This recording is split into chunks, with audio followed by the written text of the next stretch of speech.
Assalamualaikum warahmatullahi wabarakatuh.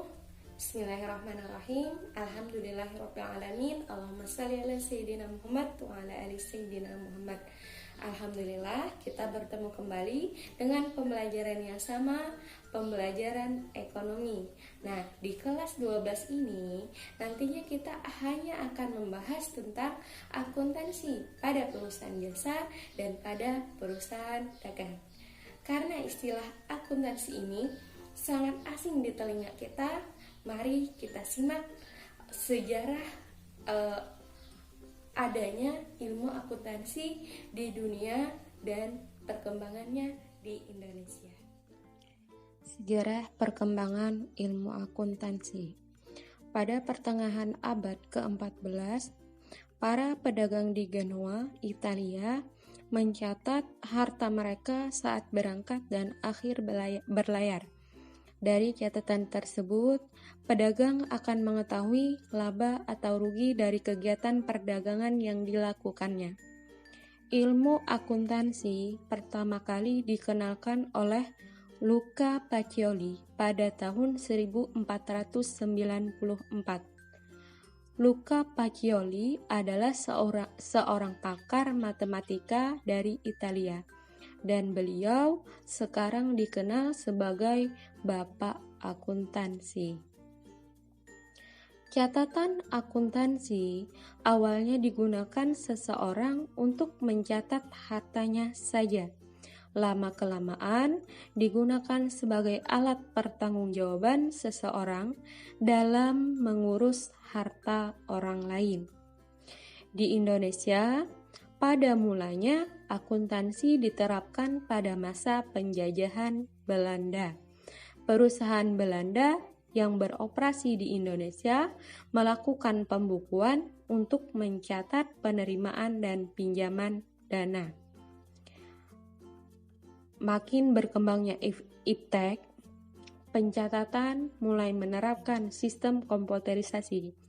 Jadi, pencatatan akuntansi sekarang ini bisa dioperasikan melalui aplikasi atau software.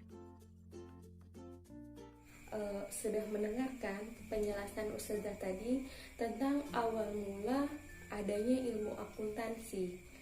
Nah, selanjutnya kita akan membahas tentang pengertian ilmu akuntansi.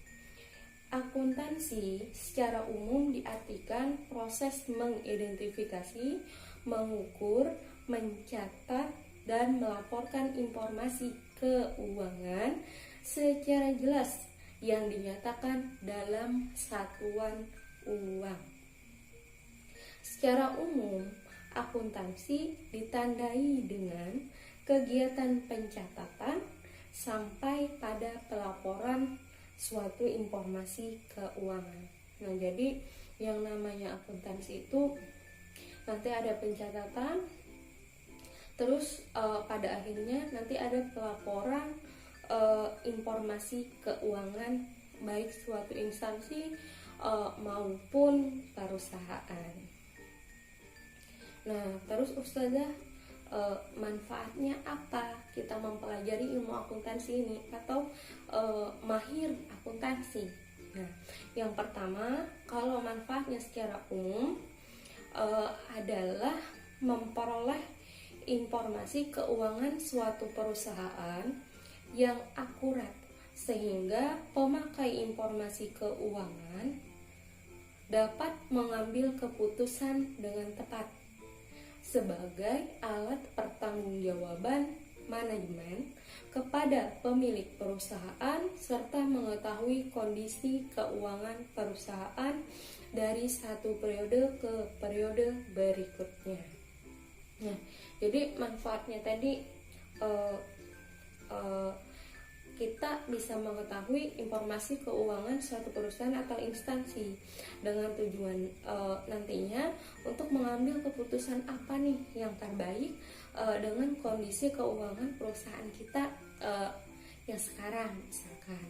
Jadi ketika misalkan dalam laporan keuangan tersebut mengalami kerugian, maka nantinya diambil kebijakan-kebijakan untuk mengevaluasi lagi apa yang terjadi sehingga perusahaan mengalami kerugian.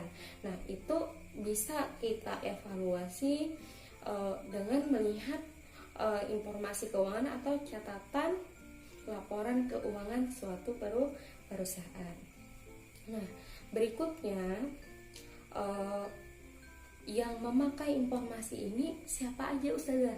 Nah, memangnya akuntansi ini penting? Ya penting, ya kan? Nah, kalau tidak penting, buat apa kita mempelajarinya, ya kan? Nah, untuk pemakai informasi akuntansi, jadi laporan keuangan yang kita buat itu dipakai oleh siapa saja. Yang pertama ada pemakai internal. Nah, pemakai internal ini siapa Ustazah? Kalau pemakai internal berarti pemakainya atau pemakai informasi akuntansinya adalah orang yang berada dalam instansi tersebut atau perusahaan tersebut. Nah, dicontohkan di sini manajer atau pimpinan perusahaan. Nah, yang kedua, selain pemakai informasi internal, ada juga pemakai informasi eksternal. Nah, kalau pemakai informasi eksternal berarti orang yang ada di luar perusahaan, ya kan? Nah, yang pertama ada yang namanya kreditur. Pasti istilah ini tidak asing kan di telinga kalian.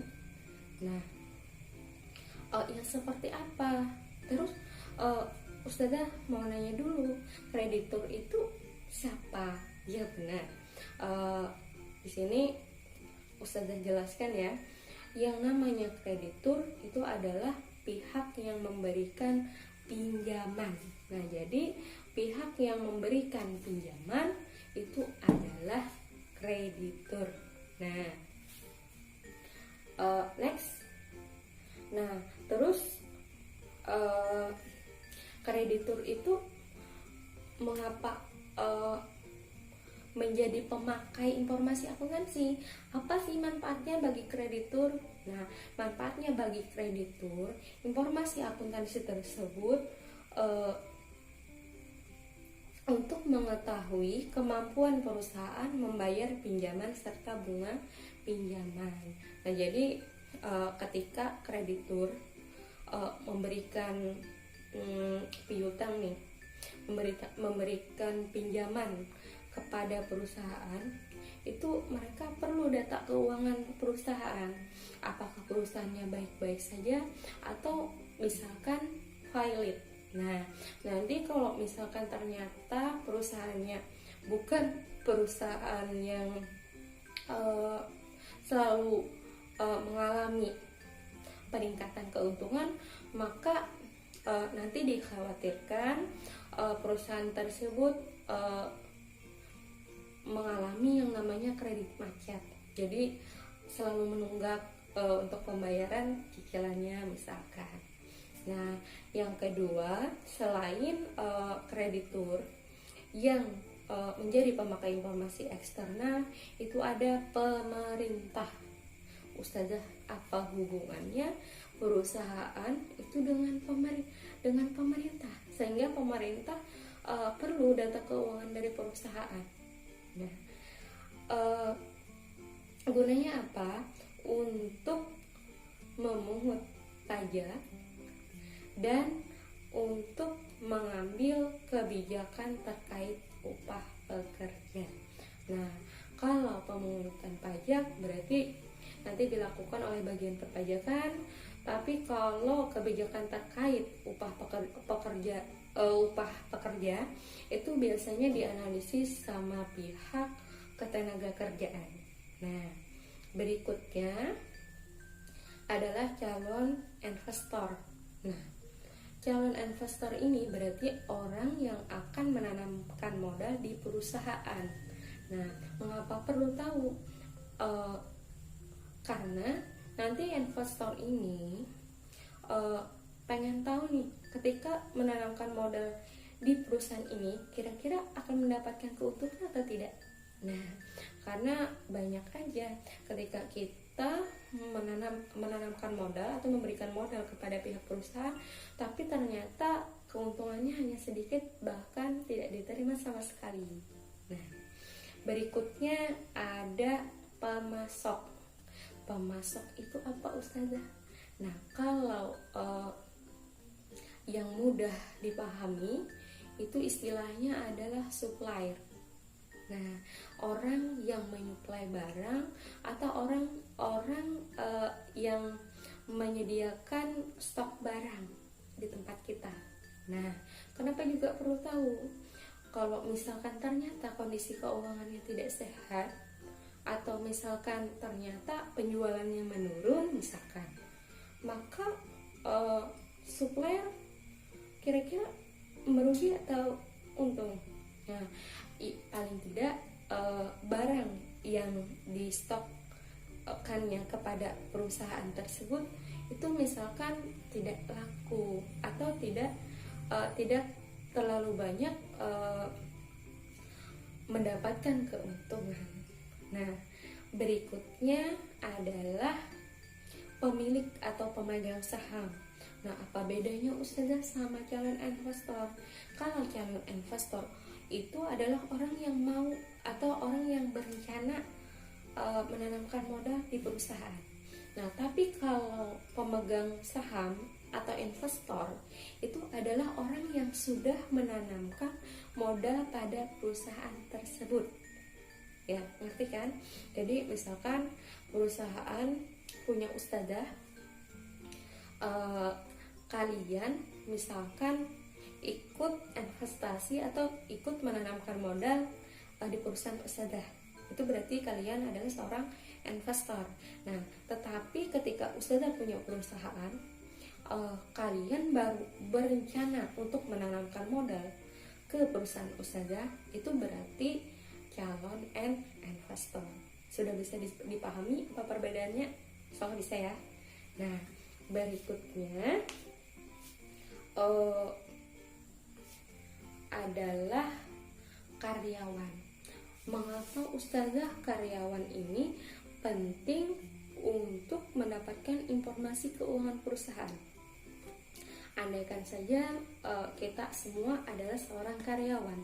Nah, mengapa kita penting mengetahui kondisi keuangan perusahaan supaya nih nantinya kita bisa mempertimbangkan untuk tetap bekerja di sana atau mencari pekerjaan yang lain.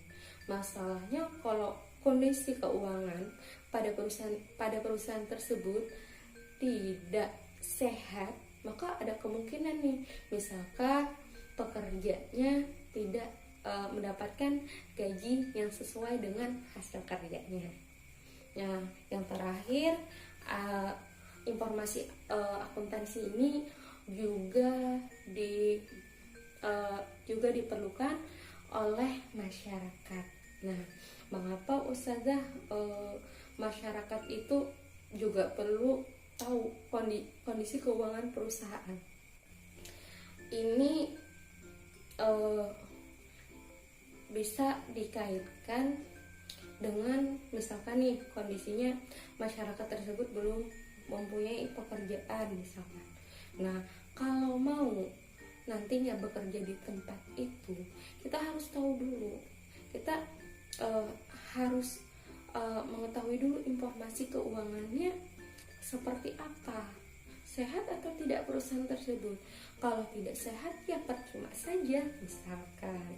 Nah, atau juga ketika masyarakat tahu kondisi keuangan dari perusahaan, nanti bisa misalkan mengajukan proposal dana untuk kegiatan yang ada di wilayahnya misalkan.